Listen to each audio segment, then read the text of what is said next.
and welcome to Potholes Politics, MMA's podcast about local Maine issues from A to Z, hosted by Rebecca Graham and Neal Goldberg.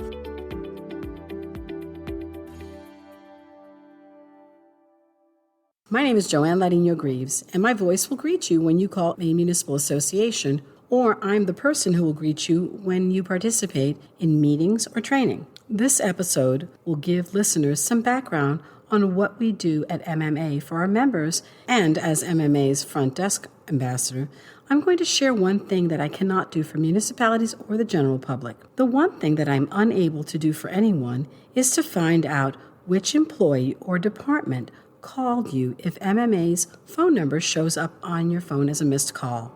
The nearly 100 office phones in the building all share the same main phone number. I can, and often do, try some old-fashioned detective work to get callers in the right direction, though. For me, the best thing about working at MMA for municipalities is having the opportunity to serve you and assist in your contributions to our local Maine governments, which, after all, are the keystone to our democracy. Thank you for all you do, and without further delay, Neal and Rebecca, take it away.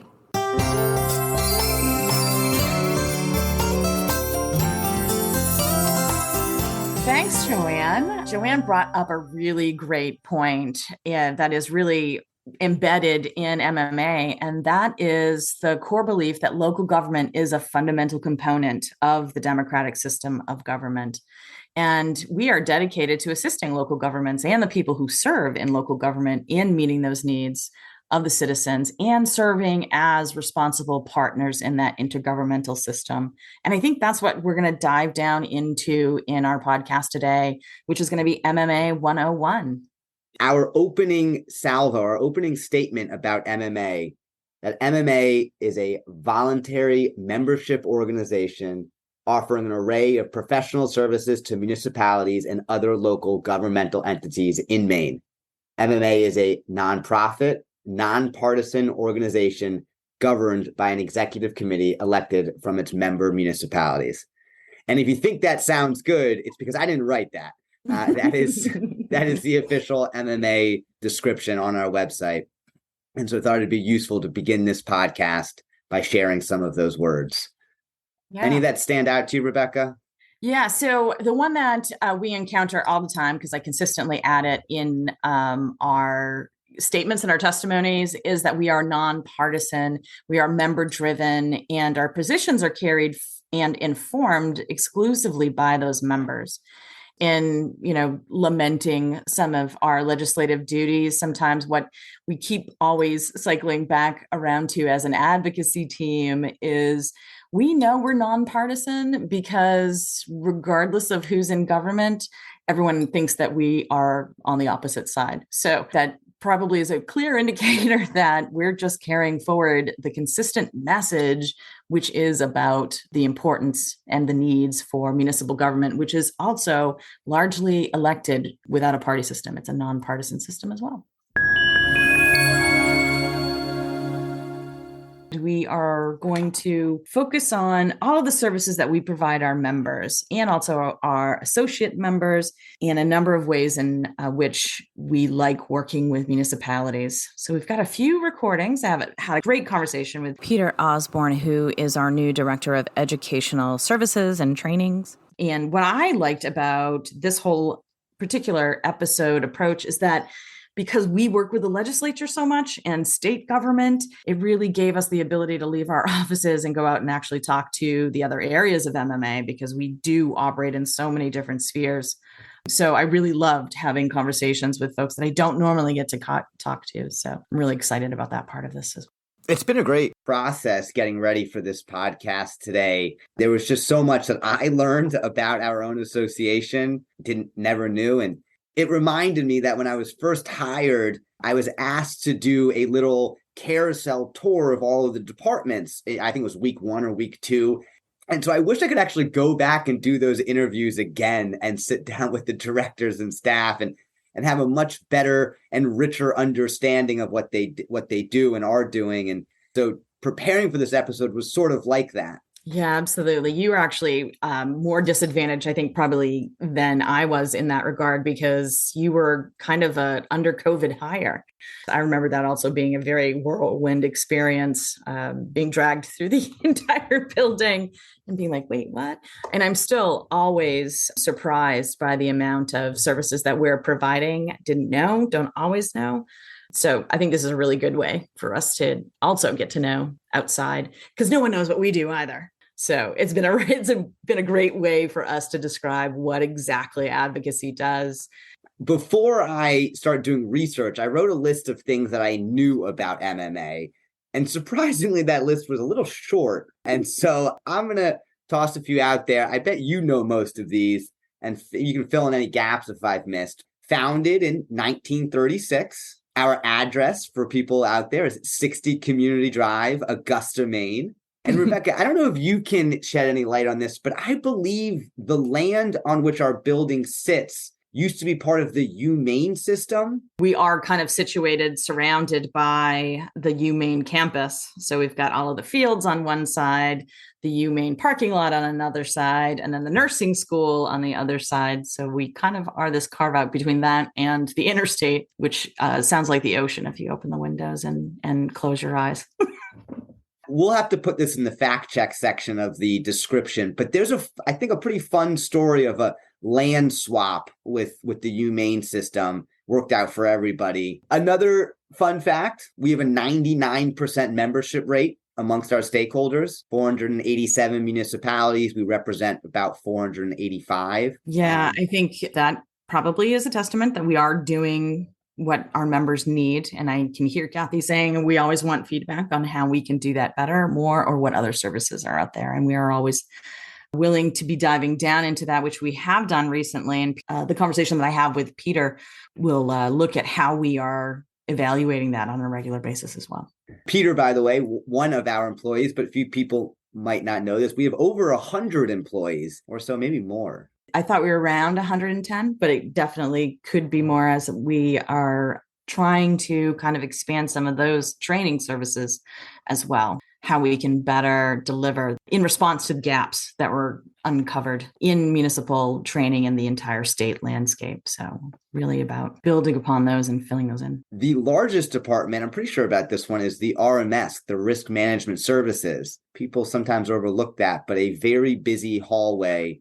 Yeah, even they have a bunch of different services that they're offering that I just started learning about. They do have workers' comp, obviously, but they also have this big risk pool for self-insurance. And then they have loss prevention, go out and do a lot of different, I think, trainings as well within those communities on all of those topics. I think we've got a little snippet from Marcus. Here is Marcus from our Risk Management Services. Hello, my name is Marcus Ballou, Member Services Supervisor, and I'm excited to welcome you to MMA Risk Management Services. Risk Management Services was created and based upon the state of Maine principle of neighbors always being willing to help neighbors. And as a result, Maine municipalities and political subdivisions have come together to establish 3 not-for-profit, member-owned, self-funded risk management entities, which comprise of the following: the Workers' Compensation Fund, the Unemployment Compensation Fund, and the Property and Casualty Pool. Collectively, we have been protecting the people of Maine and fostering a safety culture that we are all proud of for more than 40 years. At this time, MMA Risk Management Services is protecting over 42,000 Maine governmental employees, over $5 billion worth of property at 6,200 locations throughout the state of Maine, and over $700 million in vehicle values. Risk Management Services also provides unparalleled insurance services at no additional cost to our memberships. We are honored to partner with our membership and to provide in-house and local loss control services, underwriting services, and claims administration, which are all structured with the dedicated focus of helping our members to form a safer workplace for all. And because our programs are member-owned, we have returned over $22 million in dividends, paid and awarded over $4.7 million in safety grants and scholarships, waived endorsement fees worth millions of dollars, and provided thousands of hours of free training and educational opportunities in an effort to provide unmatched coverage, support, and dedication that you can trust that will always be there and you can depend on. We take great pride that government risk management is what we do and all we do, and we thank our dedicated members for their continued partnership.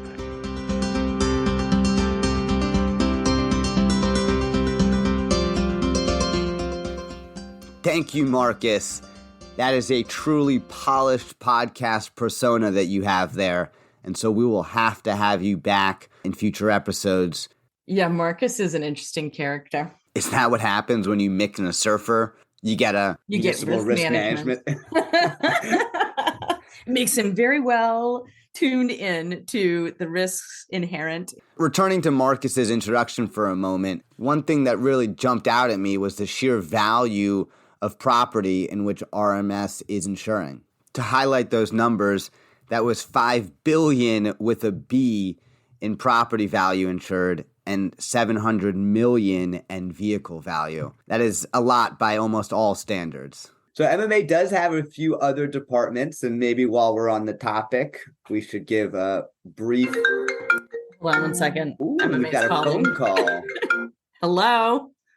To the audience out there, that phone call was actually MMA's IT department reaching out. We could have edited out that phone call, but we're deciding to keep it in to underscore just how closely IT works with all of the departments. It's quite a vast landscape that they have to navigate. In the advocacy world, much of what we do is public information. However, in the health trust, all of those documents must be HIPAA secure and protected.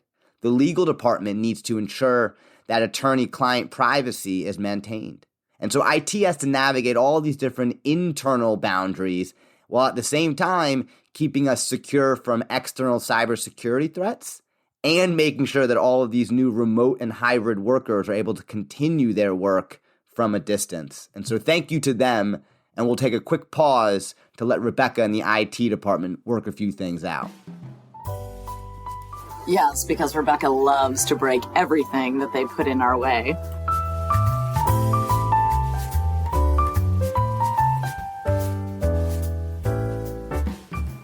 During the hiatus, I was thinking how refreshing it is to be able to edit recordings and these podcast tapes, because so much of what Rebecca and I do is live, whether it be public hearings or work sessions. I'm going to send it back over to Rebecca, who's going to describe a conversation she had with one of our most outward-facing departments.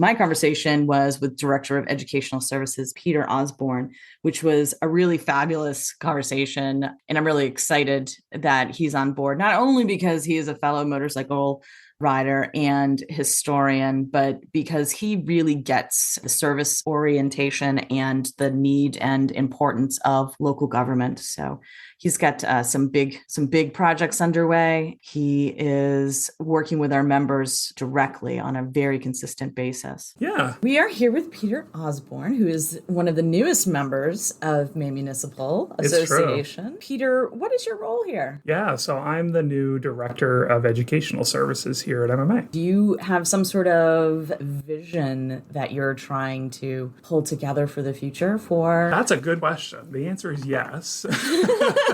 But if you want specifics on that vision, I have to tell you have to wait a little bit longer. I've been here just for 2 months, but I think the long-term vision is really to expand and build upon all of the great education and training opportunities that the team has been offering for the past several years without me, and actually expand some of the ways that we can be more responsive and accessible, and bring new people into municipal professions over the next however long that will take. We're playing a long game here. We need more municipal gigs, definitely. Yeah. Vibrant voices and thoughts on that as well. In what ways does the training department serve our municipal members? Absolutely. So there are kind of two major ways right now that the education services team supports members. The team has a hand in planning and facilitating almost 100 workshops, webinars, meetings, conferences per year for our members and for affiliate groups.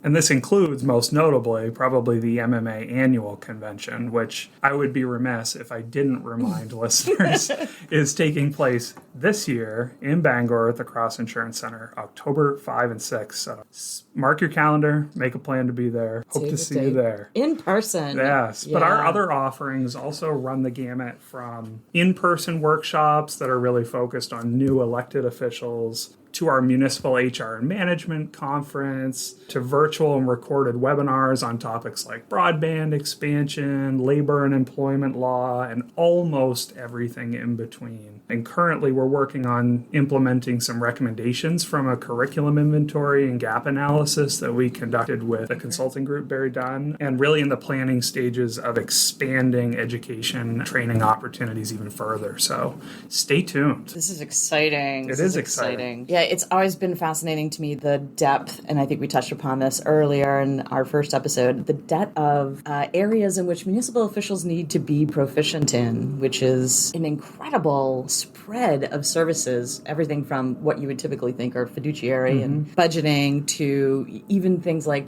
right-to-know laws. Absolutely. And how stormwater permits work. Right. It's pretty crazy. Yeah, and that actually brings me to mention the other major function of our team is actually offering a number of administrative and training services to affiliate groups.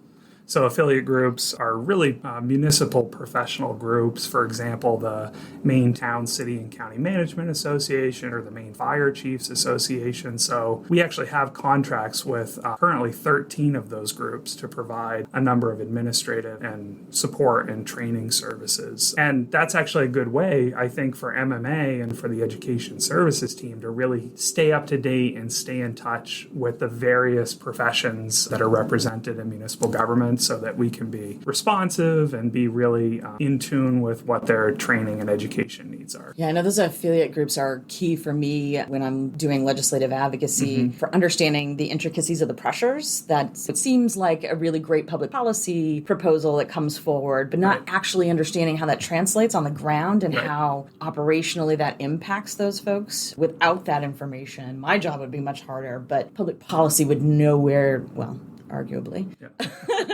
be remotely appropriate, or but that is always a quest, is to try to make it as appropriate as possible. So those guys are always doing big heavy lifts for us and helping to keep us informed as well. Absolutely. Is there anything particular that you enjoy about working with our members that you've found in the past couple of months? Yeah. So since I've joined the MMA team a couple of months ago, I think I've really enjoyed the opportunities I've had to actually talk to municipal officials and MMA members about what their ongoing training and education needs are, as well as how those tie into some of the challenges around recruitment and retention of municipal employees and bringing new people into the fold, if you will, bringing people into municipal government from areas that haven't traditionally been represented, perhaps younger municipal workers, but also community leaders, business leaders who might want to change a pace and who are really interested in focusing on public service within their local communities. So that's been the part of this job and this work that I've really enjoyed so far, is really the opportunity to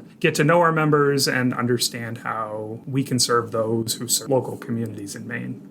That's great. We're so excited to have your energy here too. It's been real fun. I'm jazzed, as the youth say. The youths don't say that. I say that. Have you learned anything fun, or can you share something fun about MMA or your department or municipal government in Maine? Okay, so I have to say municipal government in Maine. I've learned a lot of fun things about my team. They are great people who do wonderful work, and they're a joy to be around as individuals.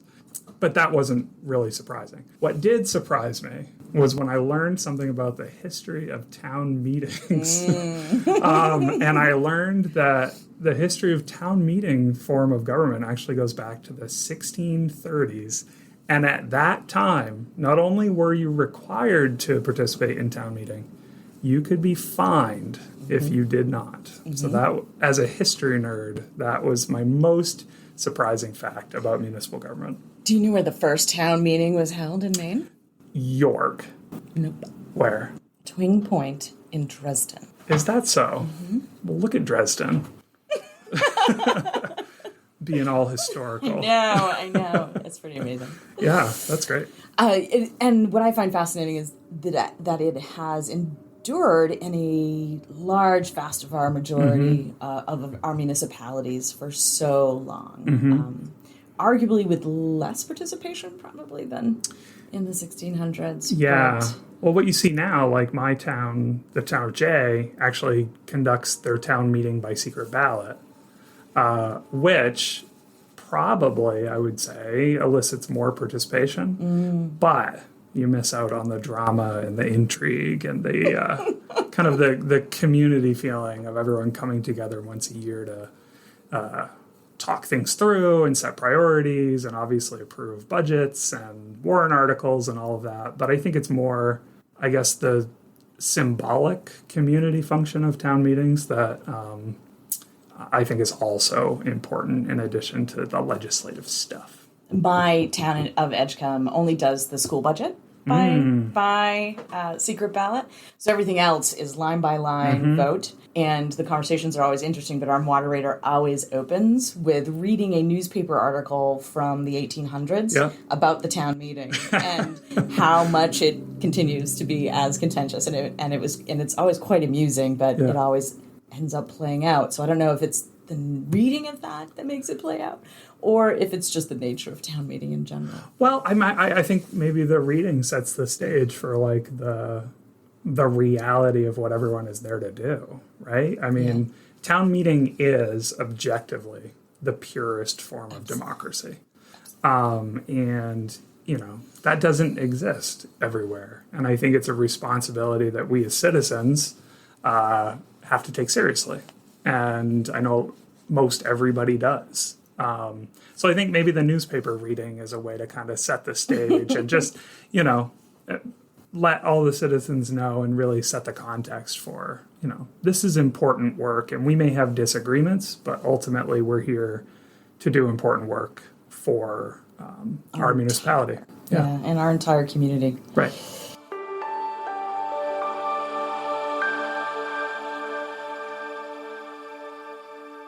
That was such a great conversation, and I am really excited about the ways in which the Training and Education Department is looking to expand. They have some upcoming workshops already, and if you go to MMA's website, you'll see them.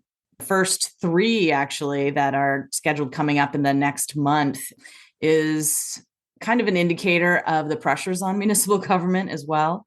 The first one is like violence-proof workplace violence prevention and a survival workshop that will be sponsored here. Another is local planning boards and boards of appeals workshops in which new members and newly elected officials can attend and understand both their legal obligations and management understandings of how that planning board should be working. And then you have just the freedom of access need and the understanding of the legal scope of freedom of access laws and what is expected out of newly elected and, you know, long-term elected municipal officials. This selection, these 3 really underscore that so much of what municipal government does isn't really flashy, but it is the administrative work, the hard putting pen to paper of things like planning or abiding by our freedom of access rules and laws. And so you'll see that in our training department curriculum, that what we're doing is providing a backbone for our elected and appointed officials to be able to do their day-to-day jobs. Now, excitingly, we do get the opportunity at some conventions, as well as when we host some sponsors, but to do a little bit flashier of topics. However, our bread and butter in the training department and what Peter just shared is to really teach the role of a municipal official. Yes, and to make sure that the obligations for training that are often passed at the legislature get delivered in a way that is achievable and accessible for those municipal officials.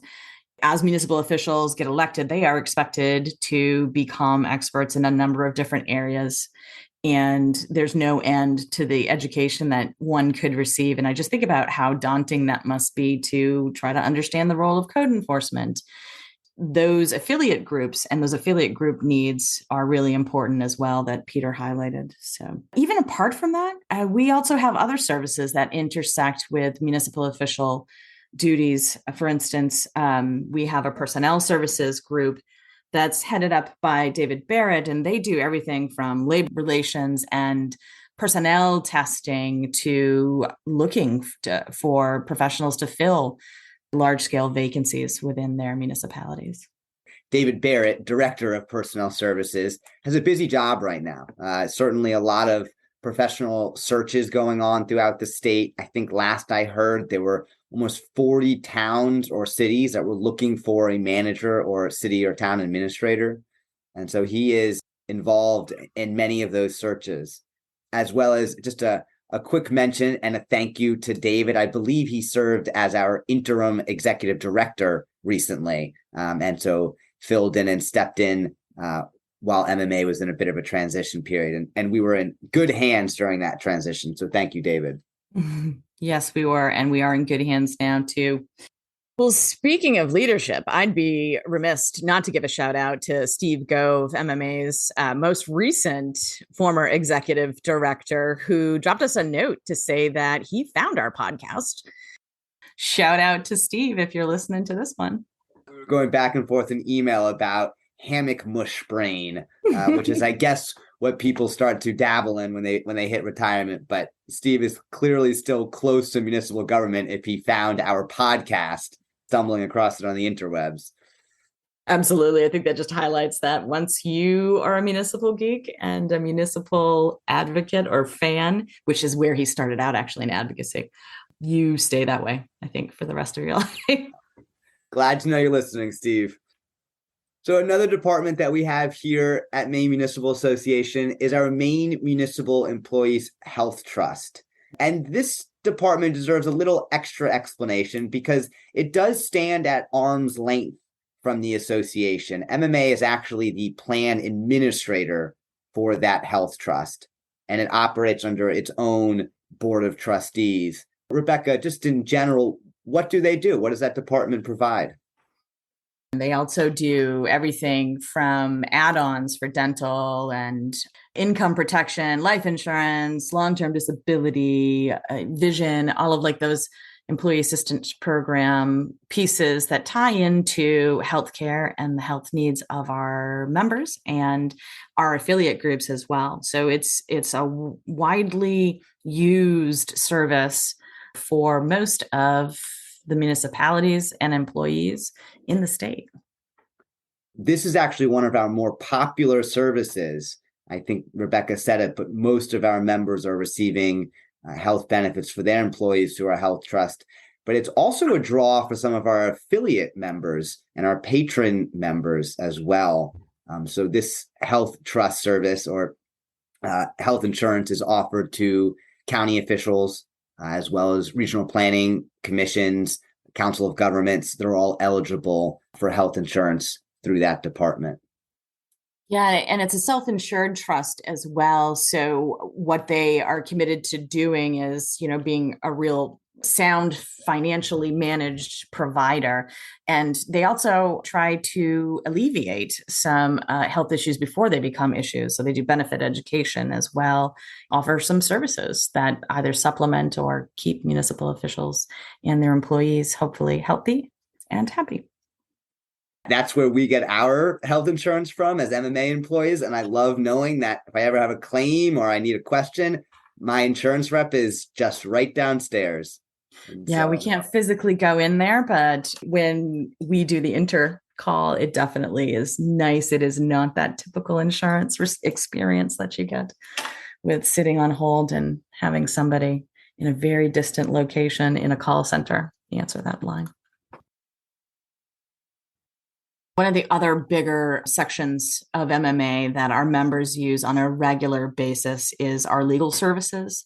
And those are entirely member facing and offer free legal advice for municipal officials and our members to a certain degree, specifically in the administering of their duties. There are a lot of technical questions, a lot of odd questions that go into legal, as we know, because we watch the laws as they get written. Sometimes it's really a challenge to interpret them, and that's kind of legal's job as well. So they'll issue information and notes on how the new legislation actually applies and how they can meet those obligations under that new legislation.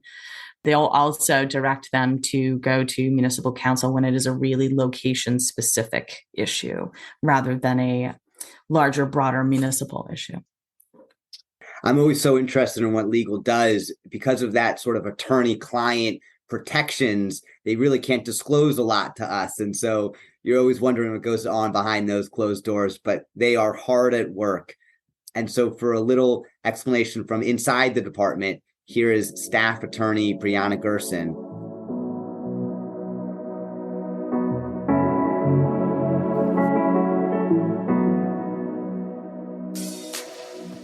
Hi, my name is Breana Gerson. I'm one of the staff attorneys at the Maine Municipal Association. The Legal Services Department at MMA is a team of 6 attorneys who are all licensed to practice law in the state of Maine, and we have 1 administrative assistant.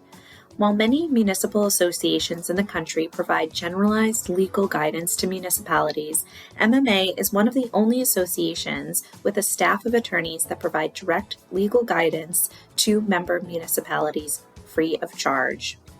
In fact, the primary service we provide to our members is our inquiry service, where we answer questions directly from authorized municipal officials on almost all areas of municipal law, including questions on town meetings and elections, property tax laws and liens, roads, land use, public meetings and records, marijuana, and ARPA-related questions. Our department responds to approximately 6,000 calls, emails, faxes, and letters per year, and welcomes members to visit us at our office in Augusta. Any municipal official in a member municipality may contact the attorneys in our department for legal advice, with some caveats. For ethical and professional reasons, the scope of our services is limited in certain circumstances.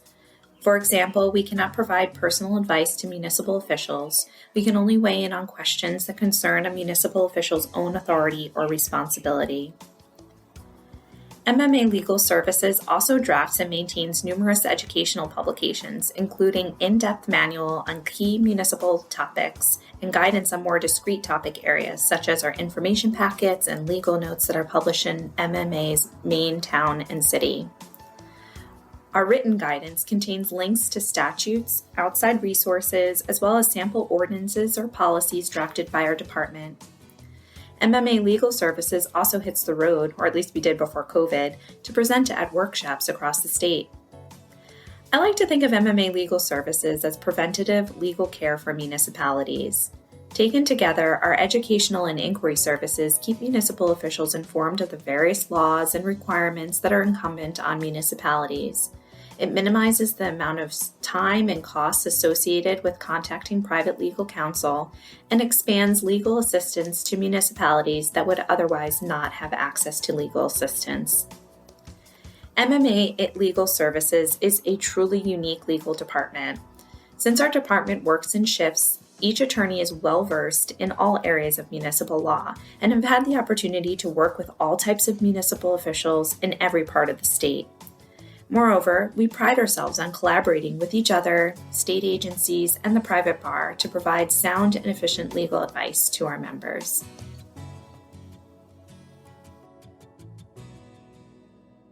Well, thank you to Breana from the legal department. I have to say that one of my go-to lines, I'm sorry to pass the buck, but I get an email and sometimes I say, to be clear, I am not a legal professional, but if you need the advice of legal staff, please email legal@memun.org.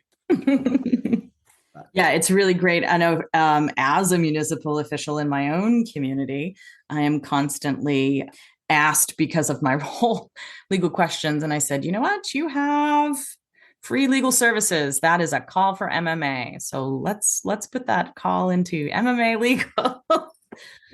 I know it is truly one of the most valued services that we do offer our members. I hear that all of the time.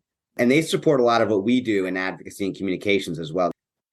Yeah, and the importance of legal language can't be overstated in application and its implications, which is a message that I think our advocacy team finds themselves repeating way too often before the legislature. Language matters.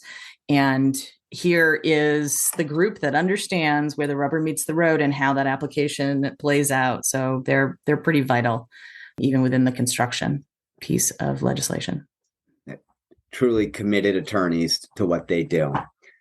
Let's turn now to our leadership and our governance. Who runs and provides direction for our association? And when thinking about this question, I came across, I guess, 3 tiers. We have our executive committee and their officers. We have the legislative policy committee, or the LPC, as well as we have our management team.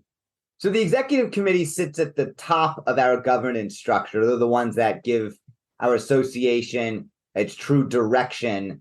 The executive committee is comprised of 12 appointed or elected municipal officials. 9 of them serve 3-year terms, and they're allowed to serve 2 consecutive terms before being asked to take 1 3-year gap off before being nominated again. Also on the executive committee are 3 officers: the immediate past president, the vice president, and the president. And once nominated to one of those positions, you actually cycle through all of them. As a quick note, the vice president actually chairs our legislative policy committee.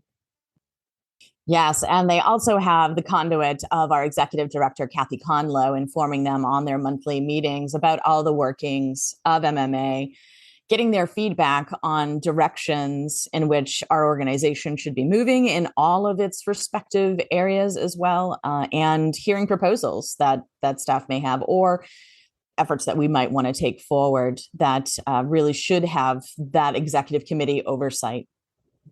One thing that I've really enjoyed about our executive committee, or at least the composition of it, is that these are practicing professionals. So many times governance boards or executive committees are comprised of maybe retired professionals that could be out of touch with the times. However, the great thing about ours here at MMA is that these are officials that are actually engaged in the work. And I know that to be true because they're actually calling my office all the time. I'm sure they are yours too, Rebecca, and asking questions, not just on behalf of the association, but on behalf of their community that they're a leader in. And yeah, so, absolutely. They also span a number of different size communities. So we have very small communities that have representation on the executive committee and knowledge of those challenges in comparison to, our larger communities who also have seats and representation on that executive committee. So while doing some research, learned a cool fact about our executive committee, but that the executive committee creates a nominating committee during election years, and that 2 of the officials that serve on this 5-person nominating committee must be 2 past presidents. And so I thought it was just a really great way to keep our members involved, as well as to continue to rely on their expertise even after they have served their time as president. And so that really stood out to me as something special. Also kind of points to the ways in which we know municipal officials are wearing multiple hats. For example, our past president, Linda Cohen, has worn several municipal official hats within the discharge of her duties. And, from everything from municipal manager to South Portland mayor to town clerk, there is definitely an elevation of service that happens within a number of the professionals that end up on our executive committee as well. I'm so happy that you mentioned Linda Cohen. She's actually a great person to speak to the second committee that gives MMA much of its direction, the Legislative Policy Committee. So earlier this week, I sat down with Linda and we had the following discussion. Please enjoy.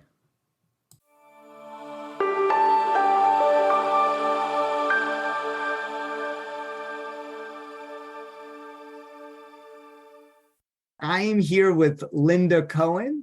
Thank you for being on the podcast. This is just our second episode, which actually gives you the distinct honor of being the true first municipal official that we have featured. Thank you and welcome. Thank you. It's an honor. So you have quite a full set of experiences in the municipal world and well beyond. If you want to count my 2 years as an intern in the police department in South Portland when I was in college, thinking that I wanted to be a police officer, my municipal experience goes back to the 70s. But I really got involved in the late 80s, starting out in code enforcement. Then I went on to the assessor's office, and then I got promoted to city clerk in South Portland. From there, I went on to Portland to become city clerk, and then thought I'd leave there and get out of the municipal world after 20-something years of being involved in municipal government, but still missed it a lot. I got elected to the South Portland City Council, got re-involved with MMA. It's kind of been in and out of municipal government ever since, a total of, 35, 36 years in municipal government. And then I did some consulting work, contractual work with Yarmouth, Auburn, and then went on to become town manager in Monmouth. So I've done a little bit of everything. It gets in your, I think, municipal government does, and it is hard to just walk away from it. Once you've been bit by that municipal bug, you really can't get rid of it. And so glad to hear that you've had such a long experience. One of the reasons we invited you here today is not just because we know that you're a municipal expert in so many different communities and positions, but that you also have a lot of experiences with MMA.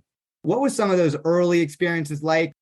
Well, my first experiences with MMA, of course, were going to convention, then also taking classes as a clerk, which were often co-taught clerks and MMA staff. And then, of course, going to the convention of there, meeting all the vendors, meeting a lot more of the employees there. In the early 90s, I started getting involved with legislative policy issues for the Town and City Clerks Association, and started going to the legislature and really working closely with MA. Then, as the chair of the Clerks Legislative Policy Committee, they asked me to be the clerk's affiliate rep to the Legislative Policy Committee. So that's my first experience getting involved with LPC.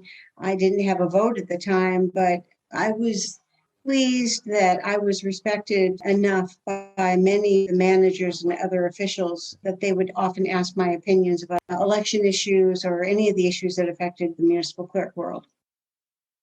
Certainly now in 2022, your opinion, your perspective, it's worth its weight in gold. Personally, I've reached out to you for many favors and expertise. So it's come full circle. You joined us for training in the 90s, and you could probably host those trainings now. Well, and I ended up teaching a few of them, which was great with some of the municipal attorneys from MMA. I think the height for me was I was working way up to president of MMA, and as vice president, you chair the Legislative Policy Committee.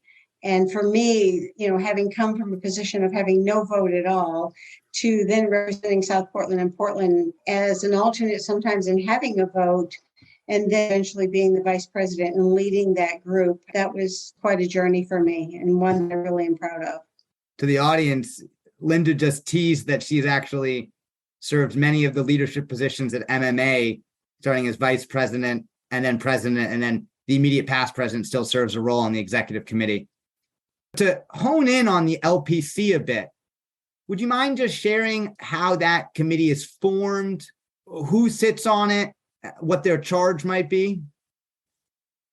Sure. That, the great part about Legislative Policy Committee is that it's made up of appointed and elected officials from all over the state of Maine. And so you're looking at people from Aroostook County, York County, Washington County, Oxford County, and everything in between, all kinds of different perspectives. You get elected to be on the Legislative Policy Committee. You just put your name in for nomination. There's an election process.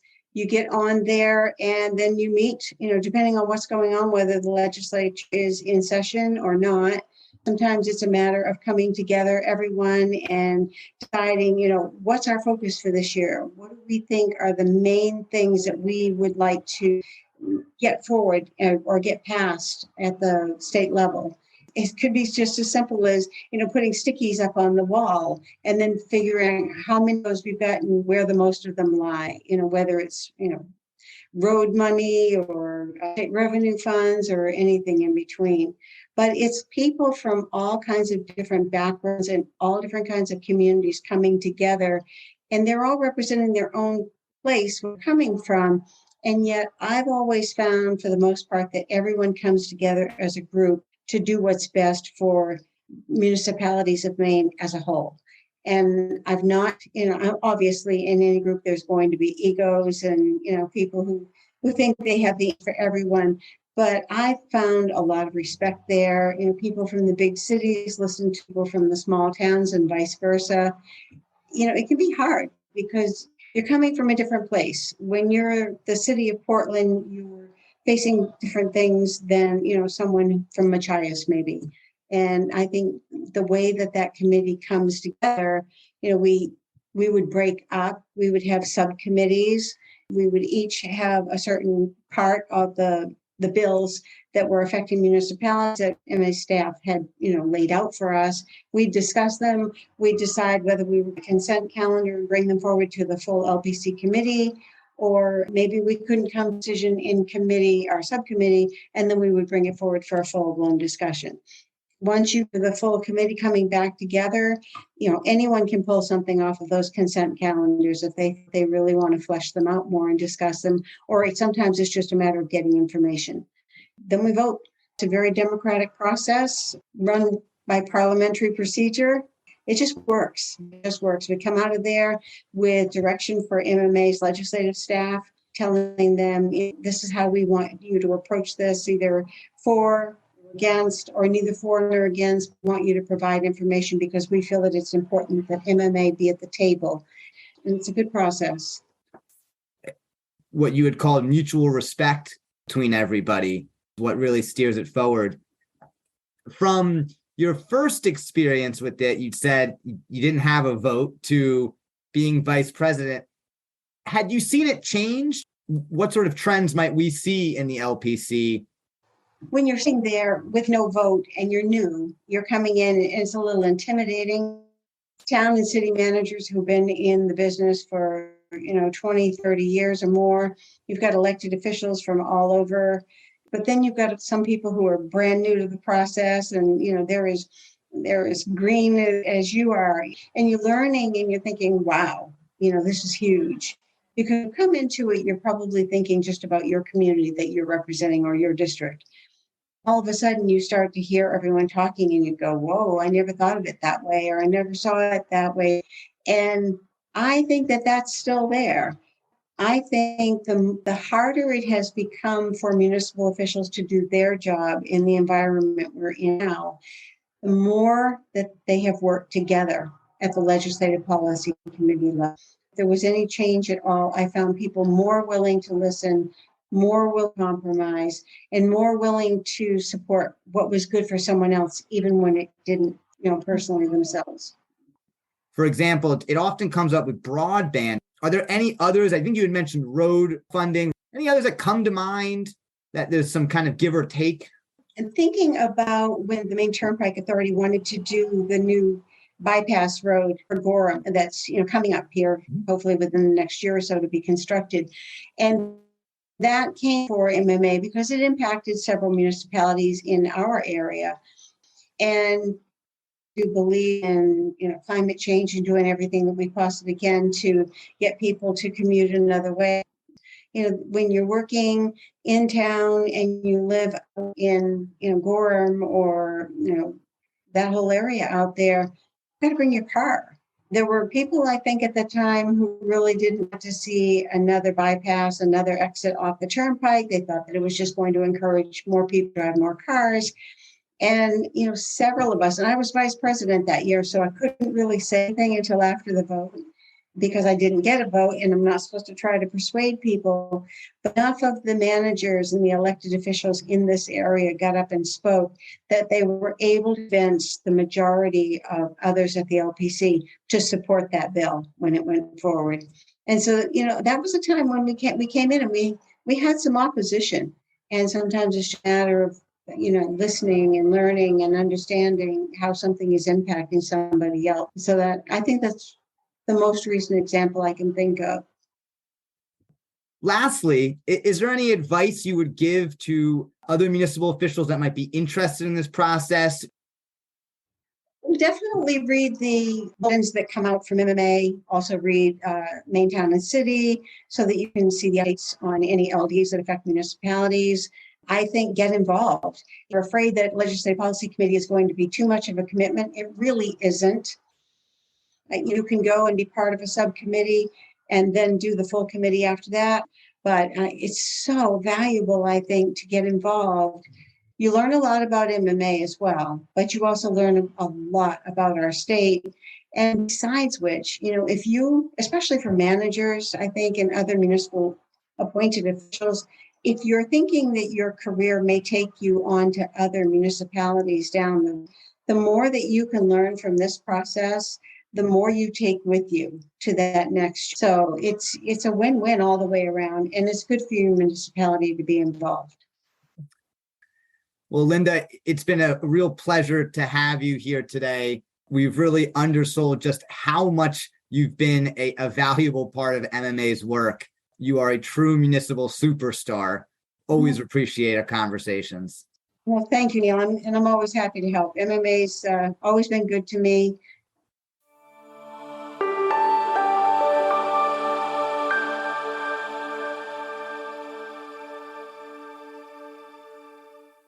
Thank you again to Linda. Let's turn now and take a look at who's running the ship day to day here at MMA.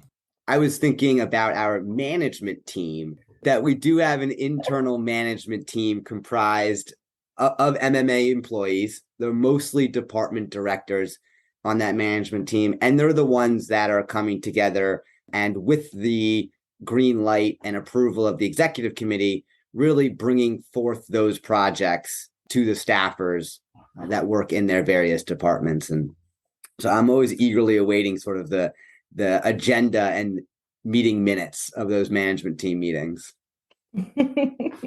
Yes, I guess I would be remiss if I didn't talk about all of the department heads. The need for the communication amongst them and moving in the same direction, even within the differing silos within MMA.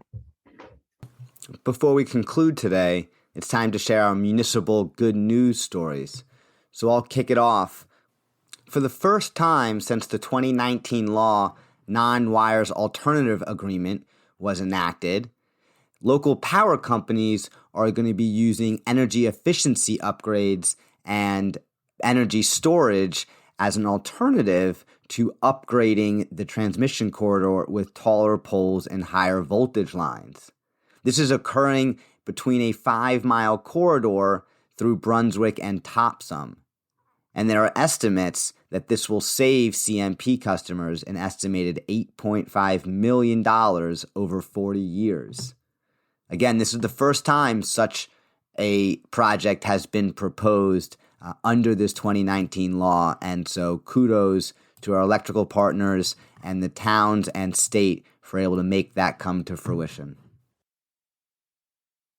So my municipal good news stories this week actually center around two communities, and both involve animals. So the first one that jumped out for me was a story from Thomaston about the town renting 12 goats from a local farm to do the maintenance of brush underneath their municipal solar panels, which provide about 85% of the town's solar. And they had this large site that's on the pollution control department property, and goats just fit in that space where commercial equipment can't. So it's a really unique project that has this farm to muni connection that allows the farm, which already does provide some public programming and hosts students, to have a space within the municipal sphere where the larger public can see the goats at work. And they're providing the benefit to that community as well. That would be a challenge for those folks to maintain underneath their panels. And they're really uniquely positioned to be able to work in that environment quite well. And I thought that was a great story. I love those stories. I know they've tried that in South Portland, but because of stormwater issues, had to actually get a lot of permits. That's absolutely great. Solar panels and goats. Yes, I love it. I love goats anyway. The other one was something that I didn't even think about in the terms of when I think of Auburn, I think of, kind of the downtown Auburn area, which doesn't seem very agricultural, but this heat and the weather has created conditions that are a challenge for large scale farmers. And one farmer in particular in Auburn, his well went dry. He had over 300 cattle that were in this 90-degree heat last week, really struggling. And the Auburn Fire Department filled up their water so that they could make it over the weekend. And I just think that's a really awesome way in which firefighters are actually adding to their community in pretty unique ways. And it's not about kittens in a tree, but actually dairy cows on a farm and keeping them safe throughout this heat, as a farmer was really trying to struggle with how to deal with a dry well. That's a great story. And just to even know about that in the moment takes proximity. Yes. I do believe that the farmer reached out to the town, just struggling to figure out how to actually deal with the situation. There was no other water source for those cows. Firefighters came to the rescue. Well, that does it for us today. Thank you, everyone, for tuning in. Hopefully, you've enjoyed a little bit of a dive into the multiple departments and services that MMA is providing, as well as an overview of our leadership and our governance structure. And so really pleased to have done a second episode with my co-host, Rebecca, and we're looking forward to doing more in the future. Next episodes are going to be about the state and municipal partnerships in some really interesting ways. With that, I will say, see you later.